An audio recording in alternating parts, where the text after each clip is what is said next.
ഞാനൊക്കെ ചെറുതായിരിക്കുന്ന സമയത്ത് അതായത് 90s കാലഘട്ടത്തിൽ നമ്മുടെ വീട്ടിൽ ബേക്കറി വാങ്ങി വെക്കുക എന്ന് പറഞ്ഞ ഒരു സമ്പ്രദായം വളരെ കുറവായിരുന്നു കേട്ടോ. അങ്ങനെയുള്ള സമയത്ത് വീട്ടിൽ പെട്ടെന്ന് ഗസ്റ്റ് വന്ന് ഉണ്ടാക്കുന്ന ഒരു സംഭവമായിരുന്നു അരിവട. ഇപ്പോൾ അതിന് നെയ്പത്തിരി, നെയ്പത്തൽ, അതുപോലെ തന്നെ പൊരിച്ച പത്തിരി പല പേരുണ്ട്. പക്ഷേ ഞങ്ങൾക്കത് അരിവടയാണ് കേട്ടോ. അപ്പോൾ ആ സമയത്ത് വീട്ടിൽ അമ്മമ്മയും മുത്തശ്ശനും പെട്ടെന്ന് ഉണ്ടാക്കുന്ന ഒരു സംഭവമാണ് ഈ അരിവട. പെട്ടെന്നാണെങ്കിലും നല്ല ടേസ്റ്റുമാണ് കേട്ടോ. പക്ഷേ എന്താ പറയുക, ഭയങ്കര ഒരു ഫ്ലേവറൊക്കെ ആയിട്ട് എന്താ പറയുക, നല്ലൊരു 4 മണി പലഹാരം എന്നുള്ള രീതിയിലാണ്. എന്നാലും നമ്മൾ ഉപയോഗിക്കുന്നത് നൈസായിട്ടുള്ള അരിപ്പൊടിയാണ് കേട്ടോ. അതിലേക്ക് നമ്മൾ ചിരകി വെച്ചിട്ടുള്ള തേങ്ങ, ജീരകം, ചെറിയ ഉള്ളി, കറിവേപ്പില, പച്ചമുളക് ഇത്രയും സംഭവം നമ്മൾ ചതച്ചെടുക്കുന്നുണ്ട് കേട്ടോ. അപ്പോൾ നമുക്ക് ഉള്ളിയുടെ അളവൊക്കെ 5-6 അല്ലി ആവാം. ജീരകം കുറച്ച് മതി, പച്ചമുളക് എരിവിനനുസരിച്ച്, പിന്നെ കറിവേപ്പില, തേങ്ങ ഇതൊക്കെ നമ്മുടെ ഒരു അളവിനനുസരിച്ചാണ് കേട്ടോ. ഒരുപാട് തേങ്ങ വേണ്ട, കുറവ് മതി, പക്ഷേ കടിക്കാൻ കിട്ടാൻ വേണം. അങ്ങനെ ചതച്ചെടുക്കുക ചെയ്യണം. ഈ ചതച്ചെടുത്ത സാധനങ്ങൾ നമ്മൾ അരിപ്പൊടിയിലേക്ക് മിക്സ് ചെയ്തിട്ട് കുറച്ച് വെള്ളം കൂട്ടി കുഴയ്ക്കുന്നുണ്ട്, ഉപ്പിട്ട് കുഴയ്ക്കുക. കുഴക്കണ പാകം കണ്ടല്ലോ, അങ്ങനെ ഉരുട്ടിയെടുക്കാൻ പറ്റണം, അതാണ് പരുവം.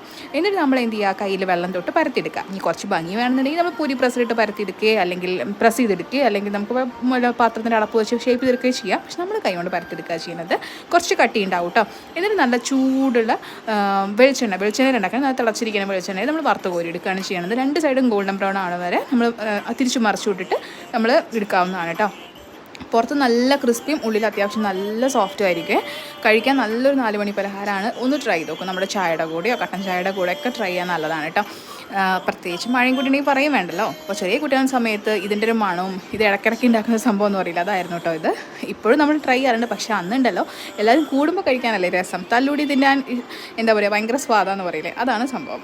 അപ്പോൾ ഇതൊന്ന് ട്രൈ ചെയ്ത് നോക്കൂ.